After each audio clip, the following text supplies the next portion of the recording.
Hello everyone, I am from Spoken Word Ramgarh and today I am going to start the chapter which is very important for all the students and they have lots of confusion related to this because I have realized they always trap in this sentence or in this word especially, and I make you a promise after learning or after watching this video the confusion, the problem which you have, definitely you will finish that.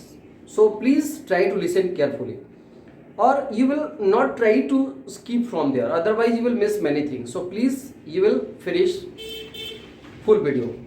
आज जो हम लोग पढ़ने जा रहे हैं वो बहुत ही इम्पॉर्टेंट वीडियो है और आप नोटिस करेंगे कि आपके बहुत सारे सवाल यहाँ से निकल जाएंगे और आप सोचेंगे कि इतना इजी ये चीज़ हमें समझ में आ गया। और रियली मैं बता रहा हूँ कि बहुत सारे स्टूडेंट्स ऐसे हैं कि इस वर्ड को लेकर के बहुत सारे प्रॉब्लम फेस करते हैं और अक्सर कंफ्यूजन में रहते हैं। तो सबसे पहला हम लोग डिस्कस करते हैं कि क्या चैप्टर है। तो चैप्टर का नाम और वर्ड सबसे पहला हम लोग समझेंगे दिस, और दूसरा वर्ड है इट। पहला वर्ड दिस और नेक्स्ट है इट। अभी आप समझेंगे कि दिस और इट क्या है। सो अब इसको सबसे पहले समझिए। और बहुत सारे लोगों को ये कंफ्यूजन होता है। अभी तो कंफ्यूजन नहीं लग रहा हो क्योंकि मैंने हिंदी नहीं लिखा है, लेकिन आप जैसे लिखेंगे इसकी हिंदी कि दिस मीन्स यह और इट मीन्स यह, दोनों का मतलब सेम होता है। अब आपको भी लग रहा होगा कि ये इट कहाँ होगा, दिस कहाँ होगा, ये कंफ्यूजन है, लेकिन ये रियली में बहुत ही कंफ्यूजन है। तो सबसे पहले इसको हम लोग समझेंगे कि दिस कहाँ लगेगा और इट कहाँ लगेगा। तो ये मैंने क्लियर किया है कि दिस का मीनिंग जो होता है यह और इट मीन्स भी यह होता है, दोनों का मीनिंग सेम, लेकिन दोनों में फर्क क्या है। अब देखिए, जैसे बोलना है हमें दिस का वर्ड, दिस जो है ये वर्ड यूज तब करते हैं जब कोई चीज हम लोगों के पास होता है, बहुत नजदीक होता है, और जब उस चीज के बारे में हम लोग इंडिकेट करते हैं। जैसे बताते हैं कि वह मोबाइल, जैसे मान लीजिए अभी बोला कि मैंने बोला यह पेन, ये मेरे पास है, ये बोला कि यह पेन, वह पेन। जब हम लोग बात करते हैं दूर के लिए तो दैट लगाते हैं, लेकिन नजदीक होता है तो उसके लिए हम लोग दिस और दिखा करके जब इंडिकेट करते हैं। तो एक और तरीका समझिए, दिस का यूज हम लोग तब करते हैं जब किसी चीज का हम लोग इंट्रोड्यूस करते हैं। क्लियर? जब दिस का यूज हम लोग तब करते हैं जब किसी चीज का इंट्रोड्यूस करते हैं, किसी का परिचय देते हैं, किसी के बारे में बताते हैं। जैसे मैंने कहा यह कलम है, यह कलम है। एक एग्जांपल मैं लिख रहा हूं, दिस इज अ पेन। एक और देखिए मैंने लिखा दिस इज अ पेन, उसके बाद एक और लिख रहा हूं I want to sell this. ये देखिए I want to sell this, यहां पे मतलब मैंने दिस लिखा है, इसका मतलब इस चीज के बारे में मैं बता रहा हूं कि मैं इसे बेचना चाहता हूं।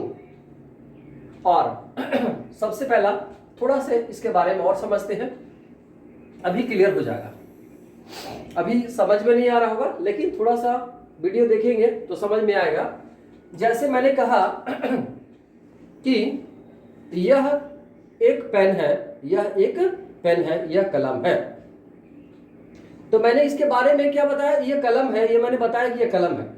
लेकिन अब इस सेंटेंस को आप लिखता हूं, देखिए मैंने बोला दिस इज अ पेन, ये मैंने क्या किया, इंट्रोड्यूस किया पेन के बारे में, पेन ये बताया कि यह पेन है। लेकिन अगर जो मैं बोलूंगा कि इट इज ब्लैक, ये देखिए, तो ये समझिए कि दिस जो है और इट में क्या फर्क है। क्योंकि ये सब्जेक्ट का काम नहीं करता है। एक्चुअली बहुत लोग all the people, all the students have lots of confusion related to this, कि दिस जो है दोनों को हम लोग ये क्या समझते हैं, सब्जेक्ट समझते हैं लेकिन दिस जो है वो सब्जेक्ट के रूप में काम करता है और ये किसी चीज का हम लोग इंट्रोड्यूस करते हैं, लेकिन इट जो है वो सब्जेक्ट नहीं है, इसको आप इंट्रोड्यूस नहीं कर सकते हैं। जब किसी चीज के बारे में इंट्रोड्यूस कर देते हैं तब उसकी क्वालिटी को बताते हैं, तब हम लोग इट का यूज करते हैं। एक सेंटेंस और देखिए, जैसे मैंने बोला I have a bike, I have a bike. अब यहां पे बाइक का चर्चा कर चुके हैं हम लोग, इंट्रोड्यूस दे चुके हैं कि आई हैव अ बाइक, एक बाइक के बारे में डिस्कस किया।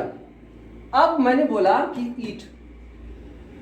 इट इज न्यू, ये देखिए, तब यहां पे इट करेंगे। मतलब कहने का मतलब है कि इट का तब हम लोग यूज करते हैं जब उस चीज के बारे में पहले हम लोग डिस्कस कर चुके होते हैं। एक और देखिए, जैसे मैंने बोला दिस इज अ चेयर, ये देखिए दिस इज अ चेयर, मैंने चेयर का इंट्रोड्यूस किया यहां पे। जब इंट्रोड्यूस कर चुके हैं तो आगे क्या लिखेंगे, इट लिखेंगे। क्लियर, इट इज ब्रोकन ये लिखना है। समझ में आ गया ये? तो इसको ध्यान से देखना है। ये क्या किया मैंने, इंट्रोड्यूस किया, तो दिस जो है वो हमेशा इंट्रोड्यूस करने का काम करता है। उसके बारे में आप फिर कुछ और भी बोलते हैं तो वहां पे आप इट लगाते हैं। तो इससे आपको पता चला कि ये सब्जेक्ट है और ये सब्जेक्ट का काम नहीं करता है, एक्चुअली ये प्रोनाउन का काम करता है। और बहुत लोग समझते हैं कि दिस का मतलब और इट का मतलब, हाँ आप ऐसे यूज कर सकते हैं। जैसे आपने लिखा यहां पे कि दिस इज अ बुक, ये आपने लिखा। अब यहां पे आप अगर इट लिखोगे, आप अब इट इज अ बुक लिखोगे तो वो क्या हो जाएगा, रॉन्ग होगा। इट इज अ बुक नहीं लिख सकते हो। हाँ आप ये लिख सकते हो कि इट इज, आप यहां पे लिख सकते हैं कि it is a new book, new book, ये आप लिख सकते हैं। क्यों? क्योंकि आप क्वालिटी को दर्शाया, आपने क्वालिटी को बताया।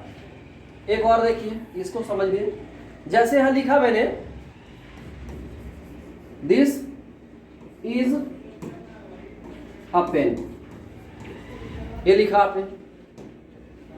आप यहां पे इट इज अ पेन नहीं लिख सकते हो, अगर लिखोगे तो ये गलत होता है। आपको लैंग्वेज में कुछ भी बोल सकते हैं, लेकिन ये दिस का और ईट में बहुत फर्क होता है। आप अगर जो ईट लिखोगे तो यहां गलत हो जाएगा कि it is a pen, no, आप यहां पे लिखना है तो लिख सकते हैं कि इट इज अ कुछ लिख सकते हैं, इट इज अ न्यू, ये लिखा आपने। तो ये क्वालिटी को दर्शा रहा है। और किसका, जो ऑलरेडी, इसका मतलब कि इसके पहले सेंटेंस उस चीज के बारे में डिस्कस पहले हो चुका है, तब आप इट का यूज करोगे। क्लियर? तो I hope you don't have any problem related to this और इट।